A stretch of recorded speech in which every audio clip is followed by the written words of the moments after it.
말씀은 시편 51편 10절로 19절의 말씀인데 은총의 기도다 라는 제목으로 주님의 말씀을 보려고 합니다.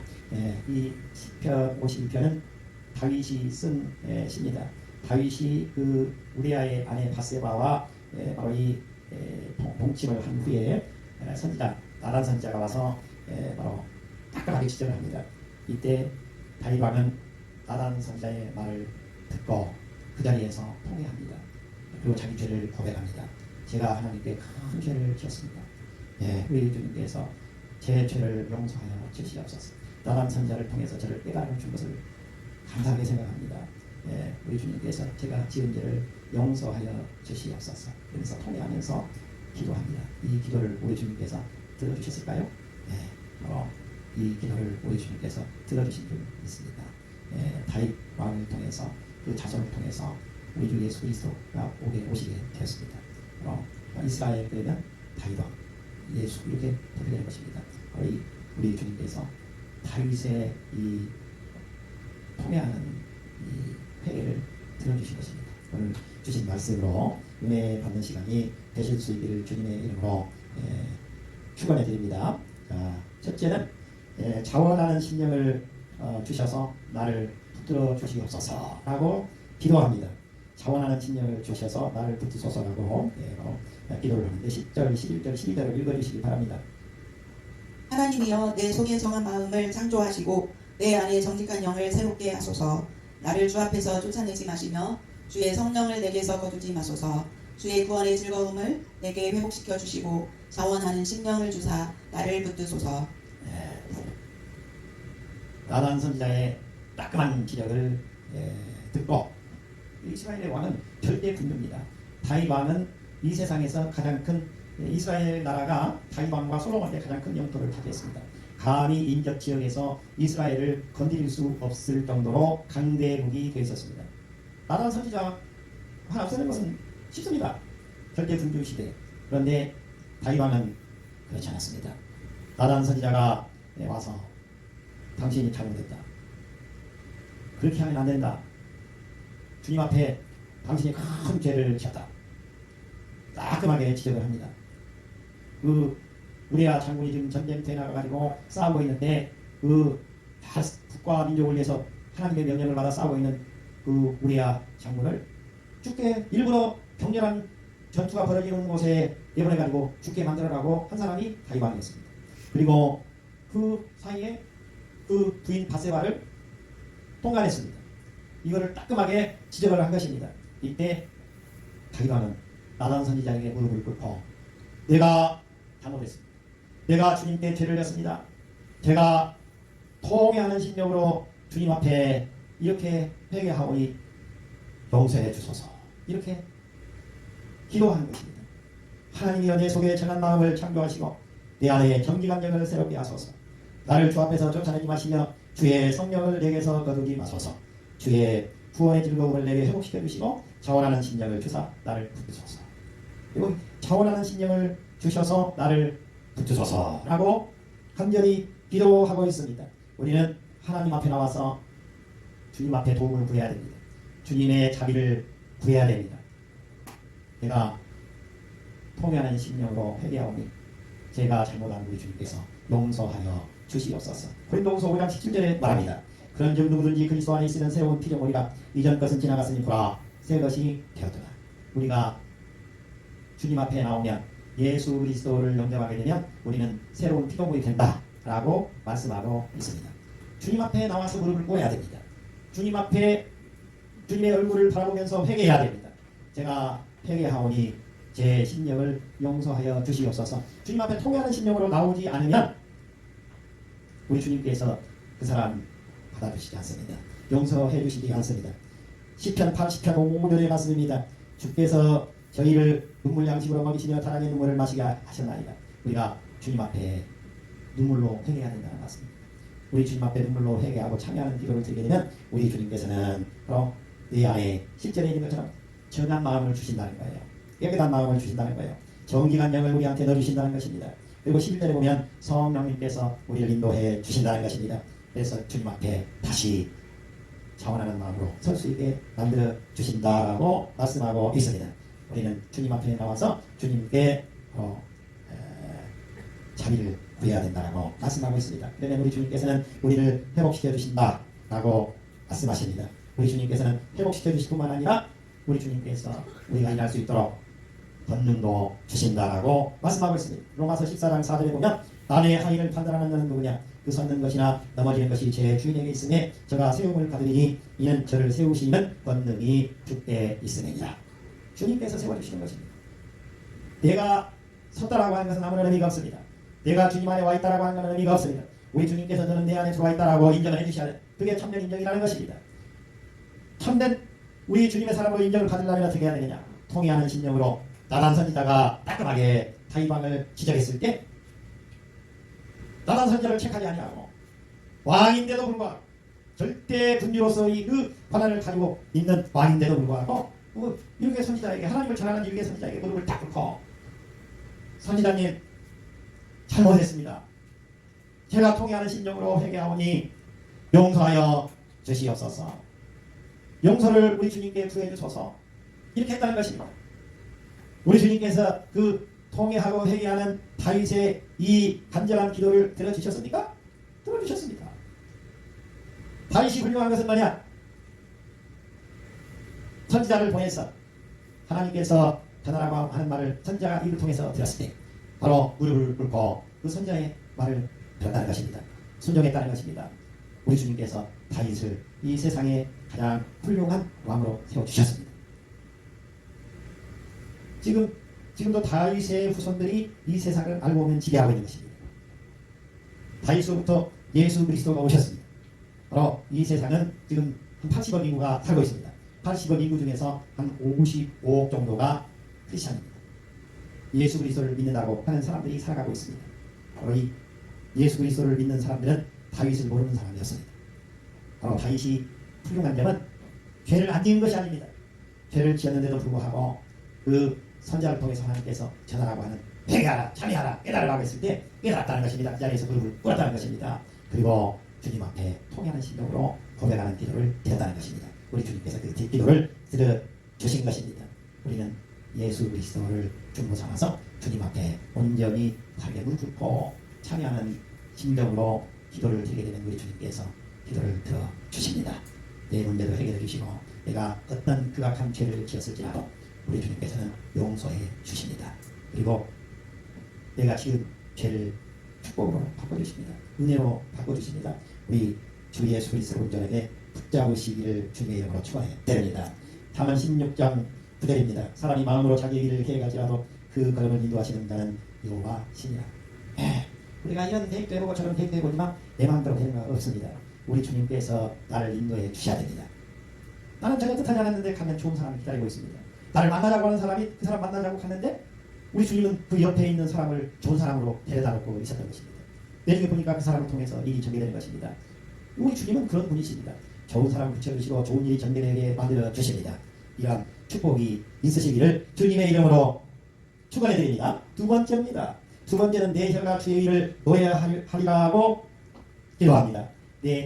내가 가지고 있는 혀로 주님의 의를 노래하겠습니다. 찬송하겠습니다라고 기도합니다. 13절에서 16절까지 읽어주시기 바랍니다. 그리하면 내가 범죄자에게 주의 도를 가르치리니 죄인들이 주께 돌아오리이다. 하나님이여 나의 구원의 하나님이여 피 흘린 죄에서 나를 건지소서. 내 혀가 주의 의를 높이 노래하리이다. 주여 내 입술을 열어주소서. 내 입이 주를 찬송하여 전파하리이다. 주께서는 제사를 기뻐하지 아니하시나니 그렇지 아니하면 내가 드렸을 것이라. 주는 번제를 기뻐하지 아니하시나이다. 아멘.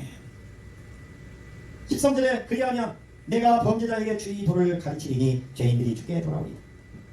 내가 범죄자에게 주의 도를 가르친다라고 말씀하고 있습니다. 바로 참회하고 그리고 회개하는 기도를 나단 선지자 앞에서 납작 왕이 선지자 앞에서 무릎을 꿇고 기도했습니다. 근데 우리 주님께서 그 모습을 보고 다윗을 용서해 주신 것입니다. 참여하는 기도를 온전히 드리고 예수 그리스도를 온전하게 붙잡게 되면 우리는 그 순간 죄인에서 의인으로 바뀝니다. 죄인에서 의인으로 바뀌는 것입니다. 예수 그리스도를 온전하게 영접하게 되면 내가 지었던 죄를 우리 주님께서 축복으로 바꿔주시는 것입니다. 그리고 너는 죄인이 아니다라고 말씀하십니다.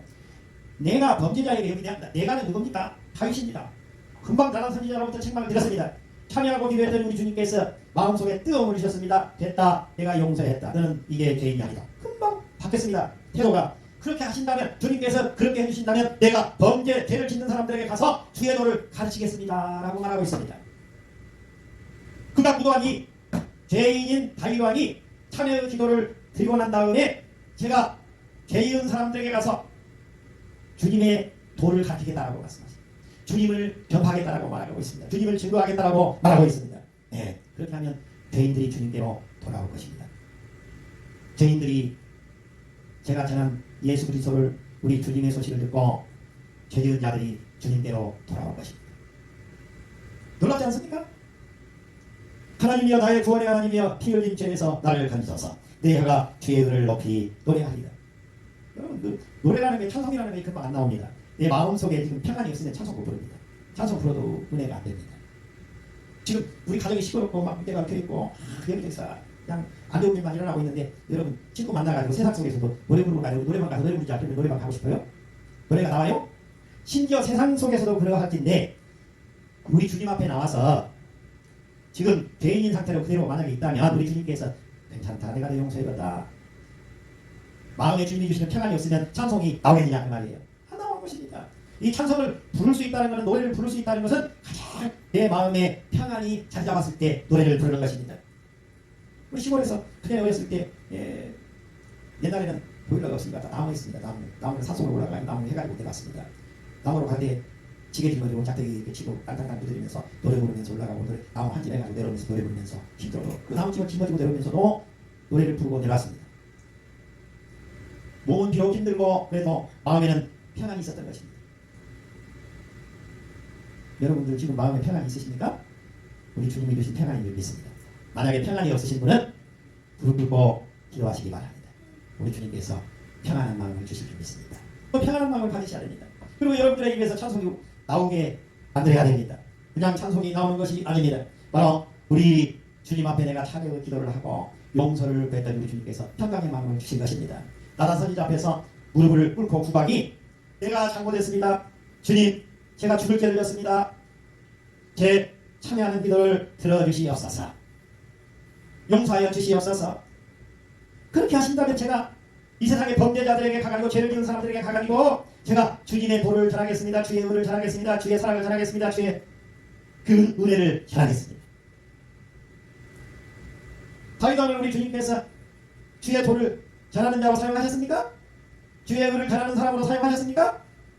다윗왕을 우리 주님께서 쓰셨습니다.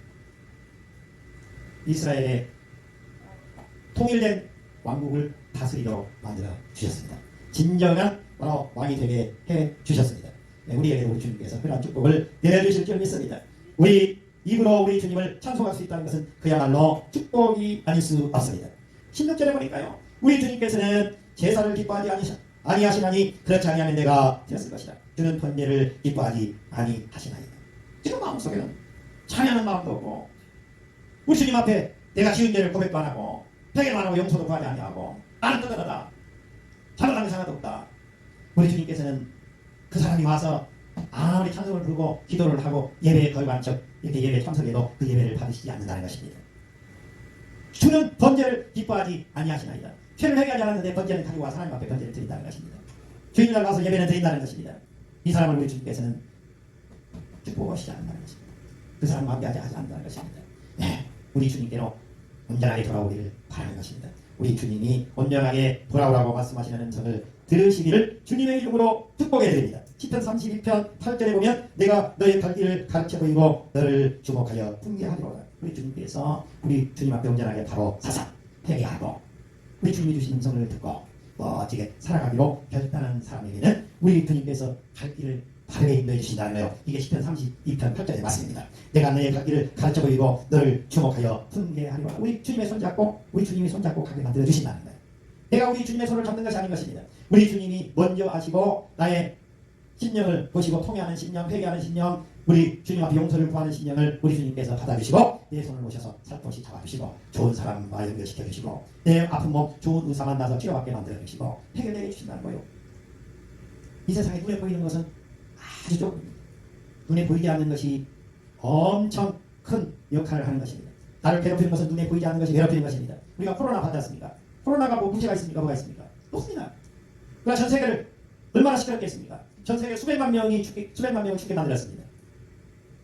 눈에 보이지 않는 것입니다. 눈에 보이지 않는 이 악한 세력이 우리를 괴롭히는 것입니다.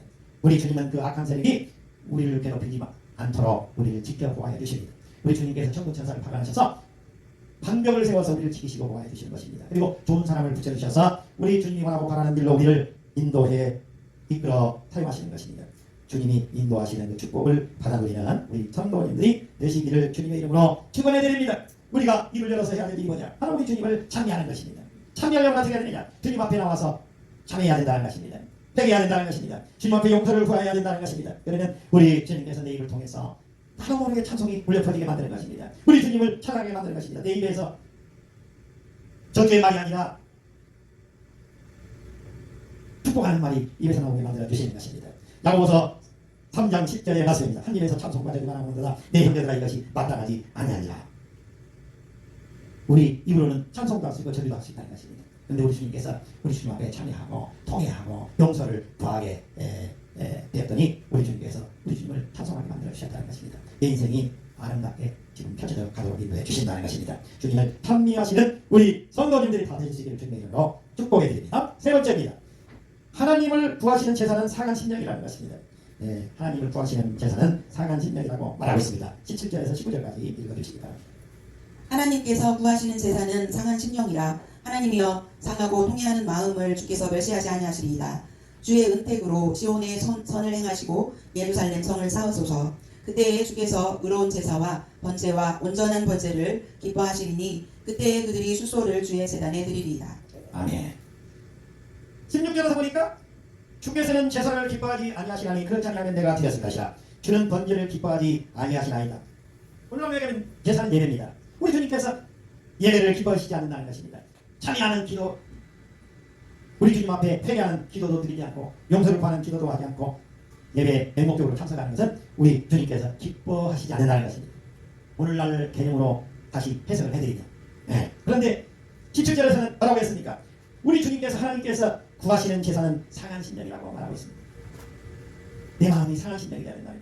내가 지금 죽게 되었습니다. 내 몸이 지금 병들어가지고 내가 어떻게 될지 모르겠습니다. 제 생명이 지금 얼마 남지 않은 것 같습니다. 주님 남아있는 내 생명을 우리 주님께 온전히 바치고 싶습니다. 제가 남아있는 생명 1분 1초가 밖에서 우리 주님이 하라고 하는 일을 하고 싶습니다. 지금까지 제가 살아오면서 알게 모르게 지은 죄가 많을 텐데 그 죄를 용서해 주시고 통회하는 심령으로 주님 앞에 이렇게 아뢰입니다. 저를 용서해 주십시오. 우리 주님께서 용서해 주시면 제가 남아있는 생명이 얼마가 될지 모르겠지만 우리 주님을 위해서 우리 주님을 증거하는 일을 하다가 우리 주님 곁으로 가고 싶습니다. 우리 주님께서 그 기도를 들어주신다는 것입니다. 그게 상한 심령인 것입니다. 회개 없이 참여하는 그런 성도의 그 모습 없이 제사에 참석하는 것, 제사 드리는 것은 우리 주님이 안 받으신다는 거예요. 진정한 제사는 뭐냐면 상한 심령이라는 거예요. 내가 이렇게 됐습니다. 주님을 떠나서 살았더니 이렇게 됐습니다. 복수병이 걸렸습니다. 제가 지금 내 몸을 내가 어떻게 할 수 없습니다. 주님, 제가 알게 모르게 죄를 많이 지었습니다. 우리 주님이 그 죄를 다 용서해 주시옵소서. 탐이 나오니 용서해 주시옵소서. 이렇게 나와라는 것입니다. 이게 상한 심령이라는 것입니다. 우리 주님은 그 상한 심령을 가지고 나온 그 성도를 우리 주님께서는 따뜻하게 손잡아 주시는 것입니다. 그리고 18절에 보니까 주님의 은택이 임하게 해주신다는 것, 주님의 은총이 임하게 해주신다는 것입니다. 그래서 바로 선을 행하게 만들어 주시고 예루살렘의 선을 쌓게 만든다는 것입니다. 그 성도를 통해서 이 교회가 아름다운 교회로 세워지게 만들어 주신다는 것입니다. 이 교회는 물론 부자가 일을 크게 할 수 있죠. 근데 사실 알고 보면 이 교회에서 큰 일하는 사람들은 부자가 아닙니다. 상한 심령을 가진 사람이 주님의 은총을 입어서 시한부 인생을 산다고 몇 개를 못 산다고 했는데 하나님의 인생을 만드니까 지금부터 내가 새벽 예배 끝나고 나서 도시락을 3개를 싸가지고 가서 지하철역에서 죽도록 전도해야 되겠다. 그리고 새벽 예배 딱 끝나고 바로 도시락 3개를 싸가지고 가서 아침도 거기서 먹고 점심도 거기서 먹고 저녁도 거기서 먹고 10시까지 예수 믿으라고 계속. 그런데요 놀라운 일이 일어났습니다. 6개월 안에 죽는다고 했던 그 암 환자가 병원에 가 뛰었더니 암세포가 깨끗하게 사라진 것입니다. 누가 치료해 주신 것입니까? 우리 주님께서 그 상한 심령을 우리 주님께서 국민이 불쌍히 여겨서 몸을 고쳐주셨습니다. 그리고 그 사람을 통해서 고침을 받은 그 사람을 통해서 우리 주님께서 선을 행하게 만들고 그리고 이 교회도 아름다운 교회로 세워지게 만들고 증거되는 우리 주님의 사람으로 살게 만들어 주시는 것입니다. 그때 19절에 보니까 의로운 제사와 번제와 온전한 번제를 기뻐하신다는 거예요. 그 사람의 그 지하철역이라고 가지고 예수 믿으라고 외치는 그 참 도시락 3개를 갖고 가서 까먹으면서 언제 죽을지 모르는데 내가 예수 증거하다가 죽는 것이 낫겠다. 병원에 가서 누워있는 것보다 주사맞는 것보다. 그러니까 우리 주님께서 그 통해하는 신령을 받아주셔서 그 암덩어리가 깨끗하게 쏟아져내리게 만들어주신 것입니다. 그 사람을 통해서 축복해 주신 것입니다. 우리 주님께서는 바로 통해하는 신령, 상한 신령의 예배를 받으십니다. 여러분 교회당에 오실 때는 우리 주님 앞에 진솔하게 아뢰십시오. 지금 여러분이 어려움에 처한 것을 소상히 아뢰시기 바랍니다. 우리 주님께서 그 기도를 들어주실 줄 믿습니다. 시편 34편 18절 말씀입니다. 여호와는 마음이 상한 자에게 가까이 하시고 중심에 통해한 자를 구원하시는 거다. 통해하는 자를 구원해 주신다는 거예요. 여기 뭐로 나오십니까? 여러분 구원받고 오신 것 아니십니까? 살기 위해서 오시는 것이 아닙니까? 예. 세상 사람들과 똑같이 살기를 바라는 이 교회에 오십니다. 내가 해결할 수 없는 것, 인간의 능력으로 해결 안 되는 것, 내 병도 아무리 전 세계 80억 인구 중에 아무리 훌륭한 의사도 내 병 못 고친다고 하는데 우리 주님은 내 병을 고쳐줄 수 있다고 생각하기 때문에 이 자리에 나오는 것입니다. 구원받기 위해서 오시는 것입니다. 우리 주님이 우리를 손잡아 주셔야 해결이 되는 것입니다. 로마서 12장 1절 말씀으로 오늘 말씀을 맺도록 하겠습니다. 그러므로 형제들아 내가 하나님의 모든 자비하심으로 너희를 권하노니 너희 몸을 하나님이 기뻐하시는 거룩한 산제사로 드리라. 이는 너희의 드릴 영적 예배니라. 우리가 산제사를 드려야 된다는 것입니다. 영적 예배를 드려야 된다는 것입니다. 몸만 왔다 하는 예배가 아니라 여러분의 마음이 심령이 통하는 심령으로 우리 주 예수 그리스도를 오늘도 신월교회 예배당에 가서 내가 반드시 만나고 와야 된다. 이 예수를 만나야 나는 살 수 있다. 이러한 통하는 심령으로 간절한 심령으로 진실한 마음으로 예배 참석해서 우리 주님을 만나고 돌아가시게 되면 여러분의 문제를 우리 주님께서 깨끗하게 해결해 주실 줄 믿습니다. 기도하겠습니다.